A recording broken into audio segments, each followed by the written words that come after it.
Since you brought up the judges, I would like to point out that the judges in this country are acting erroneously. We have judges who are acting as partisan activists from the bench. They are trying to dictate policy from the President of the United States. They are trying to clearly slow walk this administration's agenda, and it's unacceptable. As the President said last night, we will continue to comply with these court orders. We will continue to fight these battles in courts, but it's incredibly apparent that there is a concerted effort by the far left to judge shop, to pick judges who are clearly acting as partisan activists from the bench in an attempt to derail this president's agenda. We will not allow that to happen. And not only are they usurping the will of the president and the chief executive of our country, but they are undermining the will of the American public, tens of millions of Americans who duly elected this president to implement the policies that are coming out of this White House.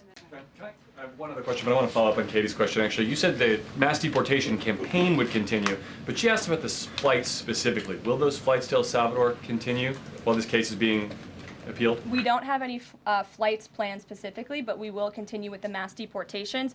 And I would just like to point out that the judge in this case is essentially trying to say that the president doesn't have the executive authority to deport foreign terrorists from our American soil.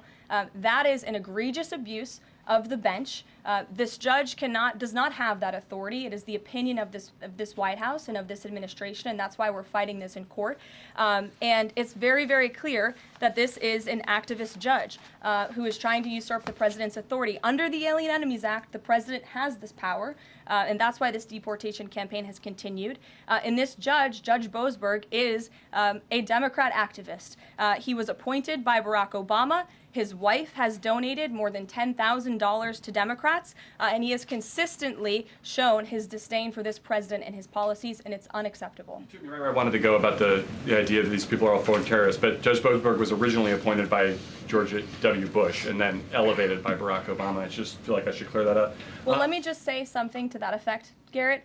67% of all of the injunctions in this century have come against which president? Donald J. Trump. Let me say that again. 60% of the injunctions by partisan activists in the judicial branch have come against President Donald Trump, and 92% of those have been from Democrat-appointed judges.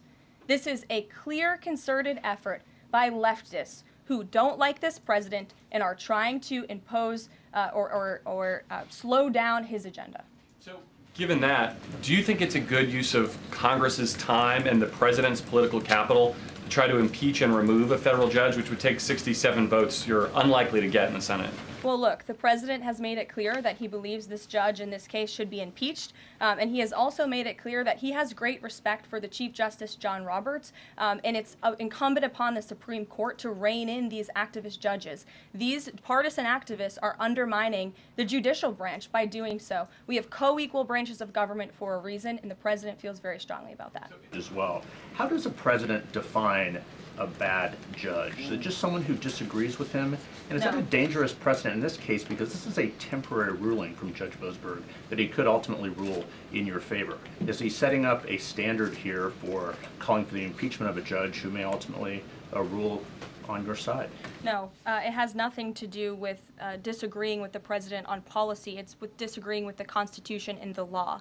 And it's trying to usurp the authority of the executive branch of this country. It's having baseless reasoning for these injunctions. And it's a clear effort by these judges to slow roll this president's agenda.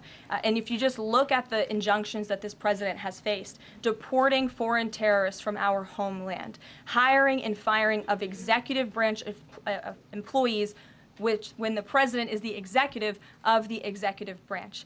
You also see an injunction by a partisan activist judge when it comes to the Secretary of Defense trying to determine the readiness of our troops and the qualifications of our troops in our armed forces.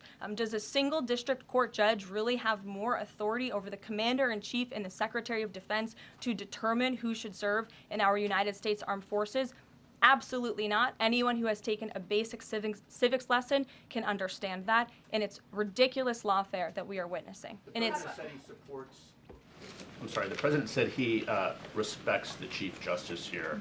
Does he respect him specifically on this case and this opinion, or respects him overall? And has he spoken to any other Supreme Court justices? The president respects Chief Justice Roberts overall. He just expressed that to me in the Oval Office, but it's also quite clear that the Supreme Court needs to rein in these judges who are acting as partisan activists, and they are undermining the judicial branch, and it's a dereliction of duty on their behalf.